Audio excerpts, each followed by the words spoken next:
अस्सलामुअलैकुम, मैं कारिया फ़ातिमा ख़ान मरियम एजुकेशन सिस्टम से। आज हम बच्चों को पढ़ाएंगे तख्ती नंबर 4 तनवीन 2 पेश। जमियत तालीमुल कुरान कायदे में 2 ज़बर 2 ज़ेर और 2 पेश की अलग अलग तख्तियाँ हैं। तो आज हम बच्चों को तख्ती नंबर 4 2 पेश तनवीन पढ़ाएंगे। अस्सलामुअलैकुम। अस्सलामुअलैकुम रहमतुल्लाहि व वालेकुम अस्सलाम। आपका नाम क्या है? अस्सलाम। हस्साम। कौन सी तख्ती पढ़ रहे हैं आप? 4 तख्ती नंबर 4 कौन सी है? 2 पेश। 2 पेश। 2 पेश किसे कहते हैं? 2 पेश को तनवीन। तनवीन में क्या होता है? गुन्ना, नाक में आवाज़ छुपा कर को गुन्ना कहते हैं। गुन्ना कितने अलिफ की मकदार करते हैं? 1 अलिफ की मकदार। ठीक है। अस्सलामु अलैकुम। आपका नाम क्या है? उमर। और आपका नाम क्या है? याया। उमर और यहया। आप लोग क्या पढ़ रहे हैं? तख्ती नंबर 4। तख्ती नंबर 4 कौन सी है ये?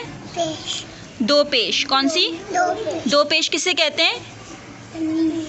तनवीन में क्या करते हैं? तनवीन में 1 अलिफ के बराबर गुन्ना। शाबाश। और गुन्ना किसका नाम है? गुन्ना कहते हैं। ठीक है। तो देखा आपने कि बच्चों को 2 पेश की तनवीन का कायदा याद करवाया है और जब इनसे पूछा जा रहा है तो बच्चे जवाब दे रहे हैं। आज मैं आपको सिखाऊंगी कि बच्चों को 2 पेश की तनवीन किस तरह से सिखाई जाती है, इनको किस तरह से पढ़ाया जाता है, उसकी मश्क किस तरह से करवाई जाती है। तो सबसे पहले शुरू करते हैं। अऊज़ु बिल्लाहि मिनश शैतानिर रजीम।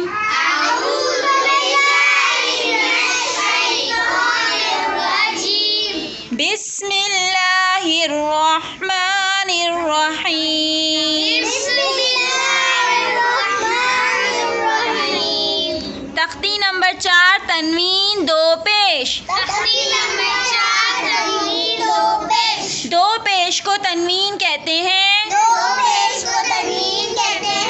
तनवीन में 1 अलिफ के बराबर गुन्ना होता है। नाक में आवाज़ छुपा कर पढ़ने को गुन्ना कहते हैं। गुन्ने की मिक़दार 1 अलिफ है। मश्क। काफ पेश कु, ता पेश तू, कुतु, बादो पेश बुन।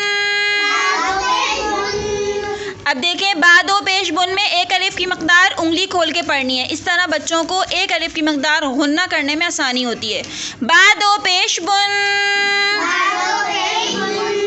कुतुबुन, कुतुब, बा ज़बर बा, शीन ज़बर शा, बशा, रा 2 पेश रुन, बशरुन, बशर, सीन पेश सु, रा पेश रू, सुरु, रा 2 पेश रुन, सुरुरुन, सुरुर, काफ ज़बर क़ा, सीन ज़बर सा, क़सा, मीम 2 पेश मुन,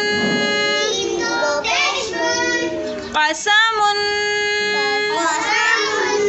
क़सम, हमज़ा ज़बर आ, हा ज़बर हा। हा बताइए कहाँ से अदा होता है? शाबाश। आहा। दाल 2 पेश दुन, अहदुन, अहद। तमाम देखने वालों से अब मैं ये कहना चाहूँगी कि एक दफ़ा उस्ताद ने पढ़ा दिया। उस्ताद ये 1 दफ़ा 2 दफ़ा 3 दफ़ा पढ़ाता है सबक। वीडियो लंबी हो जाएगी तो 1 दफ़ा उस्ताद ने पढ़ा दिया। अब हम देखें, हमने बच्चों से सबक सुनना है। ठीक है। ये सबक बच्चों को कल दिया गया था, आज बच्चों से सबक सुनेंगे। तो अब आप ये देखिए कि सबक सुनने का बेहतरीन तरीक़ा क्या है। बेहतरीन तरीक़ा सबक सुनने का यह है कि उस्ताद अपनी जगह पे बैठे और एक एक बच्चा उसके पास आए, सबक सुनाए और इतनी देर में बाकी छोटे बच्चे हैं, क्योंकि छोटे बच्चों की क्लास है, तो बाकी बच्चे डिस्टर्ब हों और वो ना पढ़ें, अपना खेल कूद में अपनी बातों में लगें। तो बेहतरीन तरीका सबक सुनने का ये है कि हर बच्चा अपनी जगह पे रहे, कोई उस्ताद के पास उठकर ना आए, बल्कि बच्चे अपनी जगह पर बैठ के सबक ज़ोर से बच्चों को पढ़ाएं। इस तरह यह होगा कि अब ये 8 बच्चे अगर इस वक्त क्लास में बैठे हुए हैं, तो एक बच्चा जब अपना सबक इस तरह से उस्ताद सुन भी लेगा और सारे बच्चों का रिवाइज़ भी हो जाएगा। तो 8 दफ़ा हर बच्चा सबक को रिवाइज़ कर लेगा। 8 दफ़ा सबक रिवाइज़ करने से बच्चों ने तो एक तो टीचर से पहले कई दफ़ा मश्क कर ली, फिर उसको घर पे भी मश्क कर लिया, वीडियोस देख के मश्क कर लिया। अब क्लास में सुनाने से पहले, हर बच्चे की बारी आने से पहले जब बच्चे उस सबक को रिवाइज़ करेंगे तो उनका सबक मज़ीद पुख्ता हो जाएगा। तो बच्चों का सबक सुनने का बेहतरीन तरीका ये है कि हर बच्चा बारी बारी सबक को पढ़ाएगा। तो मायरा, सबसे पहले आप सबक को पढ़ाइए बेटा।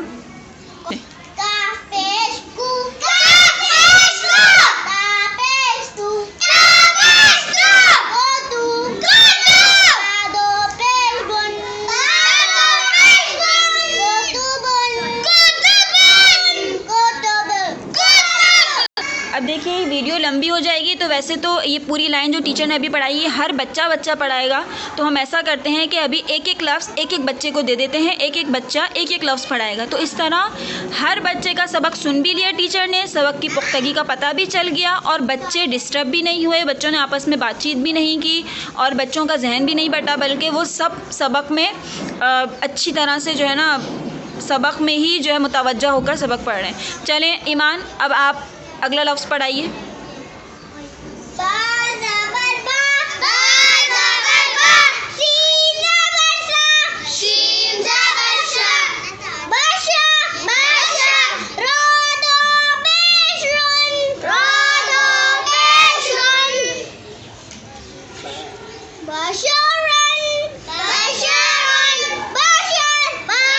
देखिए यहाँ पे ईमान की गलती आई है। ईमान क्या गलती आई है? आपने शीन को शीन नहीं बल्कि सीन पढ़ा। सीन पढ़ा था ईमान ने जी, तो ईमान की गलती आई है। और दूसरा ये कि आपने एक अलिफ की मकदार उंगली भी नहीं खोली थी, तो दोबारा पढ़ाइए आप।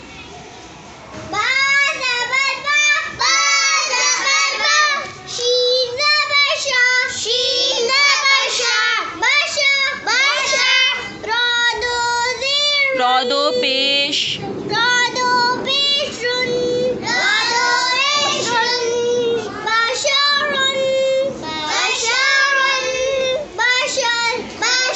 सालिहा, आप पढ़ाइए अगला लफ्ज़।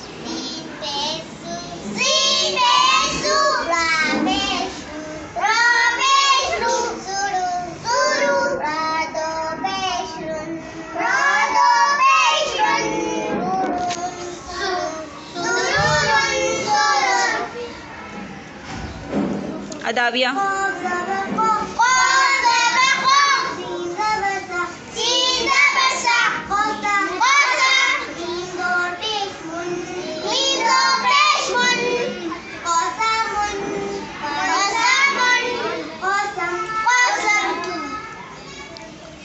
याहया, उमर पढ़ाइए।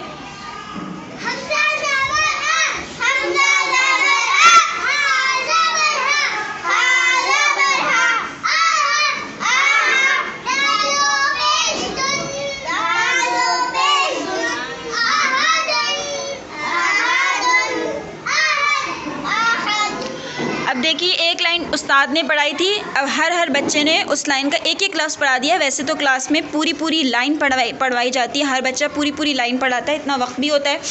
लेकिन यह है कि वीडियो ज़्यादा लंबी हो जाएगी, तो आप लोगों को बताने के लिए कि किस तरह से बच्चों को मदारिस में उस्ताद भी इस चीज़ का एहतमाम करें और घर में जो वालिदैन पढ़ाते हैं वो भी इस तरह से पढ़ाएँ कि बाकायदा बच्चे को जगह पे बुला के सबक सुनने से लाख दर्जे ये बेहतर है कि बच्चा अपनी जगह पे उस सबक को पढ़ा दे।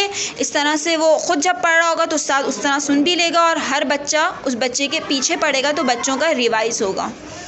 अच्छा, अब देखिए ये हमारी पूरी है सीनियर क्लास, ठीक है। ये सीनियर क्लास से कुछ बच्चे हैं जिनको पीछे बिठाया गया है और कुछ बच्चे सीनियर क्लास के यहाँ बैठे हुए हैं। ये दो ग्रुप्स हैं, ग्रुप ए और ग्रुप बी। ग्रुप ए जो होता है वो हमारा पुराने एडमिशन्स होते हैं, मतलब न्यू स्टूडेंट्स नहीं होते, और ग्रुप बी के न्यू स्टूडेंट्स होते हैं। तो अब ये होता है कि ऐसा नहीं किया जाता है कि हमारे जूनियर और सीनियर में बच्चों को कोरस में पढ़ाया जाता है, यानी कि बच्चों का तकरीबन एक साथ सबक होता है। लेकिन अब ऐसा हो गया कि न्यू एडमिशन जब बच्चे आ जाते हैं तो उनका सबक पीछे होता है, जाहिर है। तो हम आगे जो बच्चे पुराने स्टूडेंट्स होते हैं उनका सबक उन बच्चों की वजह से नहीं रोका जाता, ग्रुप्स बना दिए जाते हैं। तो ये ग्रुप ए है, इनको टीचर ने सबक पढ़ा दिया, अब ये बच्चे अपना रिवाइज़ करेंगे। अब रिवाइज़ करने का क्या तरीका है? अगर टीचर ग्रुप बी के पास जाएंगी तो पॉसिबल है कि जाहिर है ग्रुप ए पढ़ेगा नहीं, बातें करेंगे, हंसी मजाक करेंगे, खेलेंगे, है ना, सबको बार बार पानी पीना आ जाएगा याद। तो इसका बेहतरीन तरीका ये है कि अब एक एक बच्चा सारे बच्चों को पढ़ाएगा, इस तरह सारे बच्चों का पिछला रिवाइज़ भी होता रहेगा और जब तक हम ग्रुप बी को पढ़ाएंगे। तो अब ग्रुप ए में जो है ऐसा कर लेते हैं कि कौन पढ़ाएगा, तो किसको बोले पढ़ाने के लिए, किसको?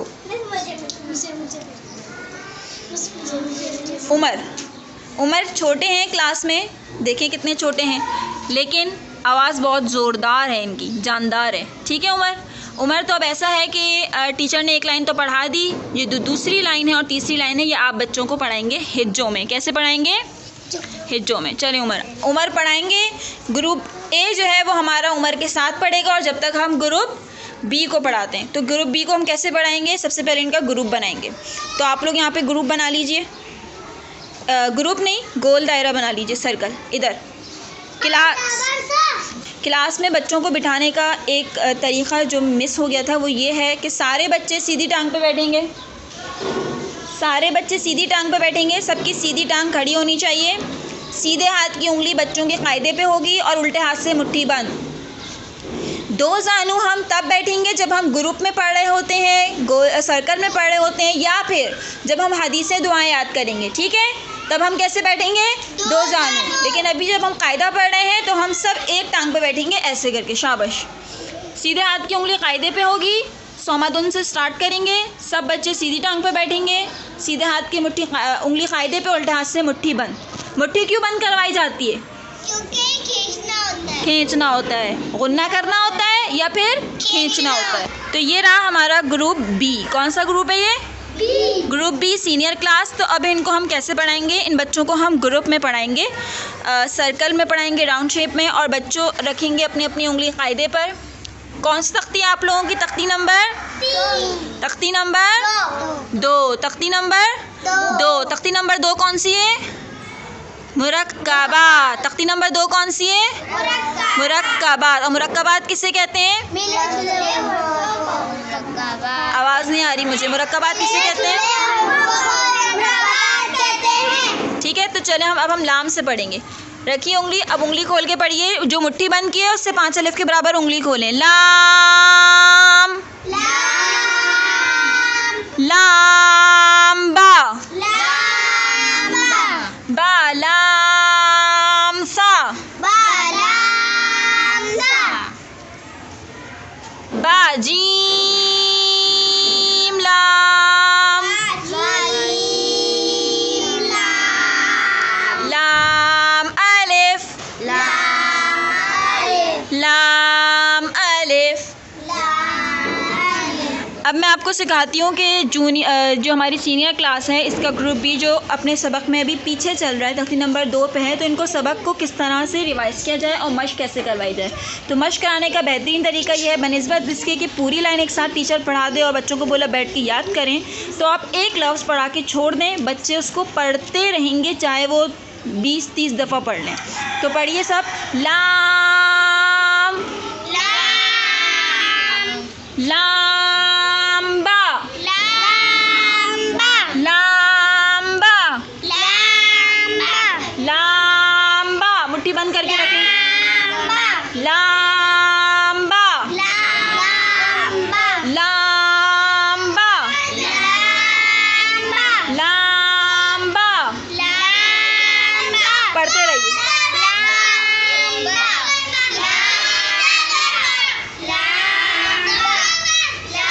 अब देखिए मैं आपको एक बात बताती हूँ कि टीचर ने ग्रुप ए को भी पढ़ा दिया। अब ग्रुप ए में एक बच्चा पढ़ा रहा है और बाकी बच्चे उसके पीछे पढ़ रहे हैं। ग्रुप ए का भी सबक रिवाइज हो रहा है और ग्रुप बी को भी एक लफ्ज़ पढ़ा दिया। अब ग्रुप बी उसका मश्क कर रहे हैं, तो ग्रुप बी को भी इस तरह सबक याद हो रहा है और ग्रुप ए को भी। तो टीचर और उस्ताद का काम यह है कि वो सारी क्लास को किस तरह से इंगेज करे अपने साथ और कैसे क्लास मैनेज करके पढ़ाए। अब अगला हर्फ पढ़िए, बालाम सा, बालाम सा। चले पढ़ते रहिए।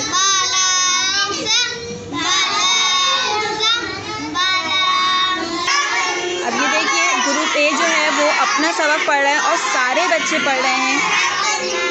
ये नहीं है कि आपने अगर एक ग्रुप को पढ़ाया तो दूसरा ग्रुप आपका जो है वो उसको ध्यान नहीं मिल रहा है, बल्कि वो ग्रुप को भी एक लफ्ज़ पढ़ा दिया, वो बच्चे भी उस एक लफ्ज़ की मश्क कर रहे हैं और ग्रुप ए को भी एक लफ्ज़ पढ़ा दिया, वो बच्चे भी उस लफ्ज़ की मश्क कर रहे हैं। क्योंकि छोटे बच्चे होते हैं तो इनको बिल्कुल इस तरह सबक नहीं पढ़ाना चाहिए कि पूरी लाइन बच्चों को सबक पढ़ा दी और बोल दिया भाई जाओ, एक दफ़ा उस्ताद ने पढ़ा दिया बच्चा याद करेगा। एक दफ़ा सीखने से या पढ़ने से नहीं आती चीज़, तो क्लास के अंदर या बच्चों को बेहतरीन तरीके से सबक याद करवा सकते हैं। एक लफ्ज़ पढ़ा दीजिए और बच्चों को छोड़ दीजिए। अब बच्चे उस लफ्ज़ को पढ़ते रहेंगे, चाहे वो 30-40 दफ़ा क्यों ना हो जाए, उनको पक्का हो जाएगा। इस तरह आप अगला लफ्ज़ पढ़ा दीजिए।